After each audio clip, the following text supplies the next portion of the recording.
اسرائیل اور امریکہ کے ایران پر تازہ حملے، القدس شہر پر بمباری سے 9 افراد شہید، تہران، اصفہان، شیراز، قم، مکران اور دیگر شہروں میں بمباری، مہران آباد ایئرپورٹ کے قریب متعدد دھماکے، اموات کا خدشہ، ایران میں شہادتوں کی تعداد 1300 سے تجاوز کر گئی، ہزاروں افراد زخمی۔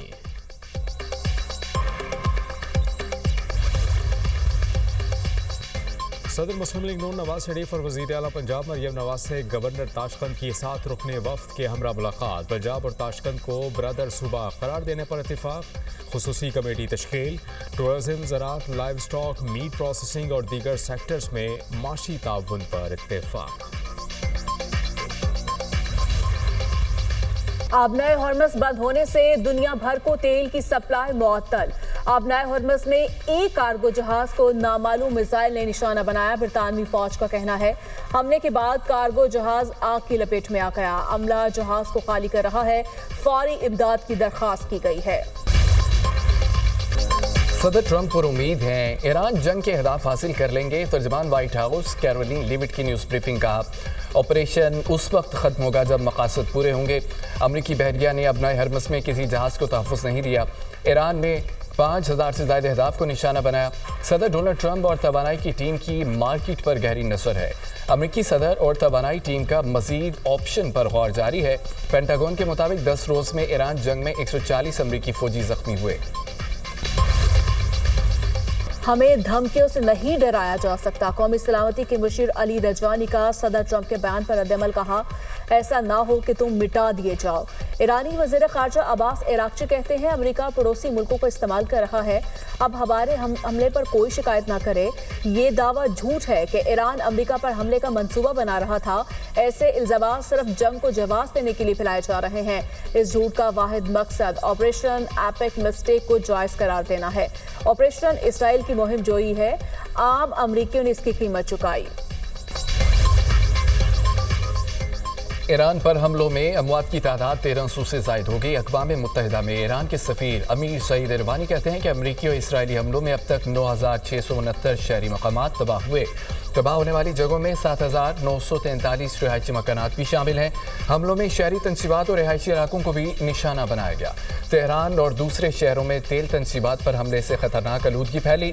8 مارچ کو بیروت کے ہوٹل پر اسرائیلی حملے میں ایران کے 4 سفارتکار جاں بحق ہوئے۔ ایرانی سفیر نے خط لکھ کر اقوام متحدہ کو بھی آگاہ کر دیا، اقوام متحدہ سے فوری جنگ روکنے کے لیے اقدامات کرنے کا مطالبہ۔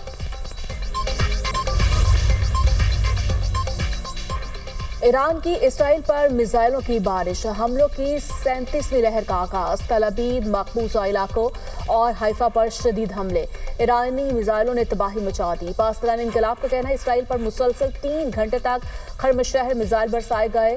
عراقی کردستان کے شہر اربال میں امریکی اڈے پر میزائل داغے، بحرین کے دارالحکومت منامہ میں امریکی بحری بیڑے کے ہیڈ کوارٹرز کو بھی نشانہ بنایا گیا۔ متحدہ عرب امارات میں میزائل اور ڈرون سے حملہ، اماراتی وزارت دفاع کا کہنا ہے ڈرونز اور میزائل کو فضا میں تباہ کر دیا۔ سعودی وزارت دفاع کے مطابق حیفر الباطی، شیبہ الفیلڈ اور پرنس سلطان ایئر بیس کی جانب داغے گئے میزائل اور ڈرون تباہ کر دیے گئے۔ اسرائیل اور امریکہ کے ایران پر وحشیانہ حملے جاری، دارالحکومت تہران، اصفہان، شیراز، قم، مکران اور دیگر شہروں پر شدید بمباری، مہر آباد ایئرپورٹ کے قریب متعدد دھماکے، اموات کا خدشہ، ایران میں شہادتوں کی تعداد 1300 سے تجاوز کر گئی، ہزاروں افراد زخمی۔ ایرانی حکام کے مطابق امریکہ اور اسرائیل شہری تنصیبات کو نشانہ بنا رہے ہیں، حملوں میں ہزاروں رہائشی عمارتوں کو نشانہ بنایا گیا۔ گزشتہ روز تہران پر حملوں میں 40 افراد شہید ہوئے۔ لیبنان کے مغربی علاقے بیکا میں اسرائیلی حملہ، 1 شخص شہید، 2 افراد زخمی۔ تنبین پہ اسرائیلی حملے میں 4 افراد زخمی ہو گئے۔ لبنانی دارالحکومت بیروت میں اسرائیل کی بمباری سے رہائشی عمارت میں آگ لگ گئی۔ اقوام متحدہ کا لیبنان پر اسرائیلی حملوں پر تشویش کا اظہار، ترجمان UN اسٹیفن ڈوجاک کا کہنا ہے اسرائیلی حملوں انخلا کے احکامات کے باعث لاکھوں لبنانی متاثر ہوئے، بے گھر افراد کو علاج کی سہولتیں بھی میسر نہیں۔ لبنانی حکومت کے مطابق جنگ شروع ہونے سے اب تک تقریباً 7,60,000 افراد بے گھر ہو چکے۔ پاکستان اسٹاک ایکسچینج میں اتار چڑھاؤ، 2200 سے زائد پوائنٹس کا اضافہ، ریکارڈ 100 انڈیکس کی 1,56,400 سے زائد کی سطح پر ٹریڈ۔ ایشیا کی اسٹاک مارکیٹ میں ملا جلا رجحان، جاپان اسٹاک مارکیٹ کے نکی انڈیکس میں 2% کا اضافہ ریکارڈ۔ جنوبی کوریا کا کوسپی انڈیکس بھی تقریباً 2.5% بڑھ گیا ہے۔ تائیوان اسٹاک مارکیٹ میں بھی معمولی اضافہ دیکھا گیا، ہانگ کانگ کے ہینگ سینگ انڈیکس میں بھی 1% اضافہ ریکارڈ۔ عالمی منڈی میں خام تیل کی قیمتوں میں کمی، برطانوی خام تیل کی قیمت $87 فی بیرل پر آ گئی۔ امریکی خام تیل $83 فی بیرل فروخت ہونے لگا۔ 2 دن پہلے خام تیل کی قیمت $119 فی بیرل سے تجاوز کر گئی تھی۔ عالمی مارکیٹ میں سونے کی قیمت بڑھ کر $5,206 فی اونس ہو گئی۔ پاکستان اور IMF مشن کے درمیان ورچوئل مذاکرات کا آج حتمی دور، وزیر اعظم کی مشرق وسطی کی کشیدہ صورتحال پر زیادہ سے زیادہ ریلیف لینے کی ہدایت۔ ٹیکس ہدف میں 200 ارب روپے کی کمی کے لیے کوششیں کی جائیں گی۔ IMF کا سپر ٹیکس تاخیر سے جمع ہونے پر لیٹ پیمنٹ سرچارج کا مطالبہ۔ FBR 30 جون تک زیادہ سے زیادہ سپر ٹیکس جمع کرنے کی کوشش کرے گا۔ ایران کی بہادر قوم نے ٹرمپ کے غرور اور امریکی فوج کی طاقت کو چکنا چور کر دیا۔ ایرانی مسلح افواج کے ترجمان جنرل ابو الفضل کہتے ہیں، صدر ٹرمپ نے قاتل اسرائیلی حکومت کی حفاظت کے لیے ایران پر وحشیانہ جارحیت کی۔ دنیا کو معلوم ہو گیا امریکہ کی مغربی ایشیا میں موجودگی ہی غیر یقینی کا سبب ہے۔ امریکی فوج اب اپنی حفاظت کی یقینی بنانے کے قابل نہیں۔ دوسری جانب ایرانی بحریہ کے سربراہ علی رضا تنگسری نے امریکہ کو خبردار کر دیا، کہا ابنائے ہرمز سے گزرنے والے امریکہ یا اس کے اتحادیوں کے کسی بھی فوجی بحری جہاز کو نشانہ بنایا جائے گا۔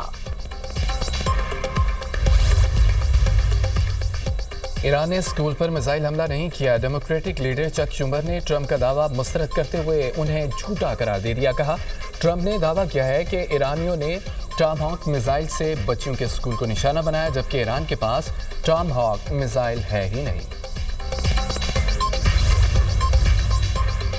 ملک کی سلامتی اور خود مختاری کے تحفظ کے لیے ہر قسم کے اقدامات کا حق محفوظ رکھتے ہیں۔ مشرق وسطی میں کشیدگی پر سعودی ولی عہد شہزادہ محمد بن سلمان کی زیر صدارت کابینہ کا ورچوئل اجلاس۔ کابینہ کی سعودی فضائی دفاعی نظام کی اعلیٰ صلاحیتوں کی تعریف، کہا دفاعی نظام نے تنظیمات کو نشانہ بنانے کی کوششوں کو ناکارہ بنایا۔ سعودی عرب، خلیجی اور دیگر عرب ممالک پر ایرانی حملوں کی مذمت کرتے ہیں۔ سویلینز اہداف اور تیل کی تنصیبات پر حملے عالمی قوانین کی کھلی خلاف ورزی ہے۔ خلیج تعاون کونسل اور یورپی یونین کے مشترکہ وزارتی اجلاس قابل قدر ہے۔